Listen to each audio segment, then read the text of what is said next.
સરસ મજાનો 10મો પાટોત્સવ ભવ્ય આયોજન, જ્યાં લાખો શ્રદ્ધાળુઓ અને એમની જે વ્યવસ્થા, બાપુએ જે માનવ મહેરામણ જે બહાર અત્યારે ઉમટ્યું છે, દાદાના દર્શને બધા લોકો આવી રહ્યા છે. અને અહીંયા તો 24 કલાક જો કે મંદિર બધા માટે ખુલ્લું જ છે.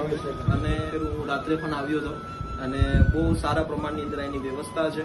અને તમે એકવાર ચોક્કસથી પધારજો, દાદાના દર્શન કરજો અને એની વ્યવસ્થા જોજો, ખૂબ આનંદ થશે તમને.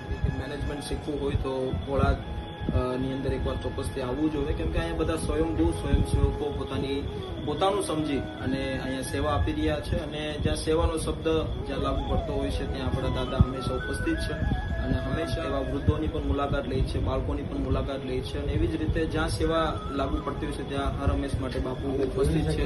બસ એ બાપુની કૃપા છે અને એમના આશીર્વાદથી, દાદાની કૃપાથી ખૂબ સારું કામ થઈ રહ્યું છે. અને અમને પણ એક અલગ ઉર્જા મળે છે કે જ્યારે આવા કોઈ સંત મહાન પુરુષના આશીર્વાદ અને સાથે સાથે કે જ્યાં સેવા શબ્દ લાગુ પડે છે ત્યાં દાદાની હંમેશા ઉપસ્થિતિ છે.